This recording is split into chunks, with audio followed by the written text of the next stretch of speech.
Assalamualaikum warahmatullahi wabarakatuh.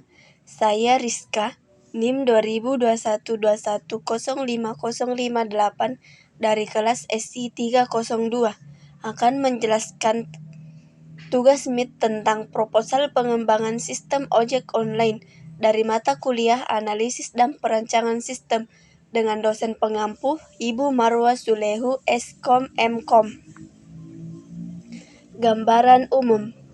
Manusia membutuhkan fasilitas transportasi untuk melakukan kegiatannya sehingga manusia tidak dapat dipisahkan dengan transportasi. Alat transportasi mengalami pengembangan pesat dengan penemuan baru berupa mesin uap pada saat terjadi revolusi industri pada tahun 1800-an.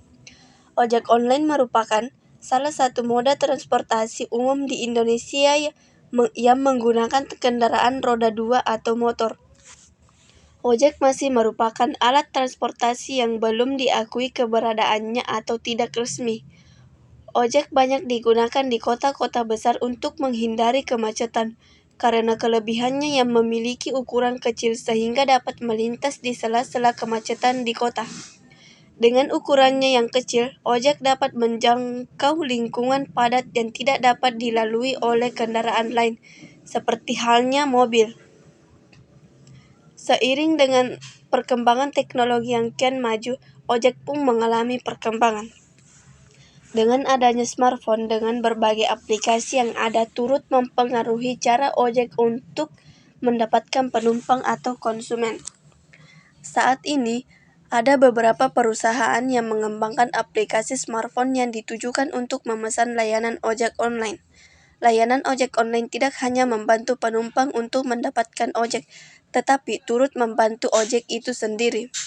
Ojek online juga menetapkan harga yang baku, sehingga tidak terjadi lagi tawar-menawar antara supir ojek dan penumpangnya.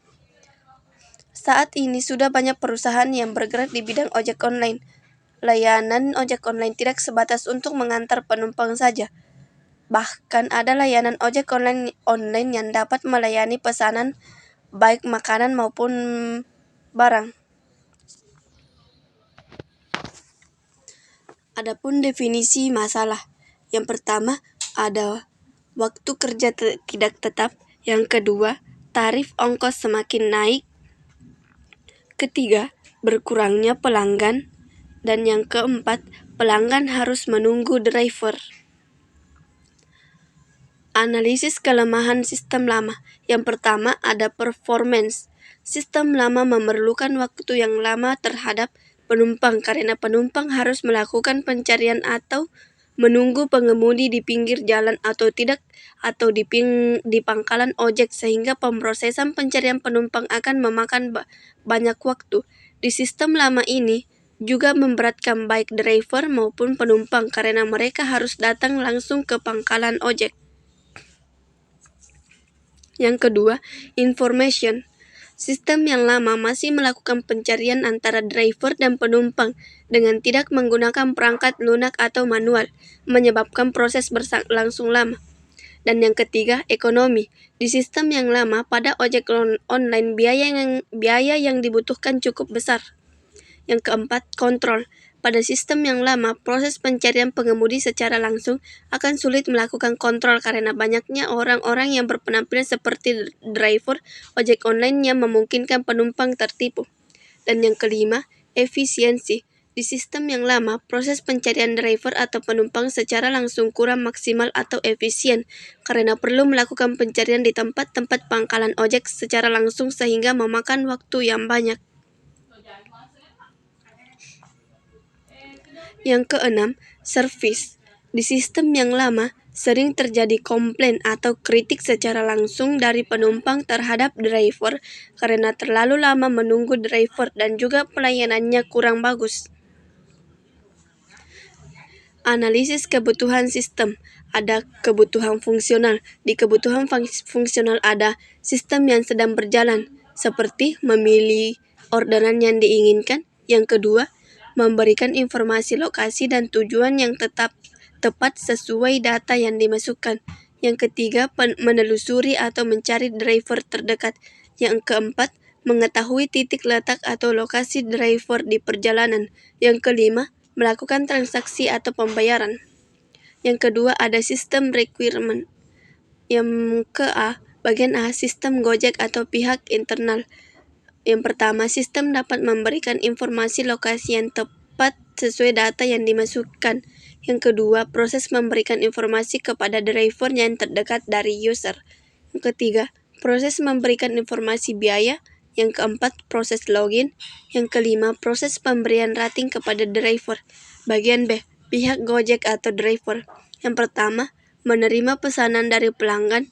Kedua, melaksanakan pesanan yang diinginkan pelanggan. Yang ketiga, menerima upah setelah memberikan jasa layanan. Bagian C, pelanggan atau eksternal. Yang pertama, memesan melalui aplikasi Gojek. Kedua, mendapat konfirmasi dari pihak driver Gojek. Ketiga, membayar pesanan dan memberikan rating melalui aplikasi. Bagian B, kebutuhan non-fungsional. Pertama, perangkat keras atau hardware menggunakan smartphone atau HP. Yang kedua, perangkat lunak atau software menggunakan Android, iOS, dan website. Analisis kelayakan sistem. Yang pertama, kelayakan teknis. Sistem ini dibangun agar dapat memudahkan semua orang untuk bepergian jauh atau dekat.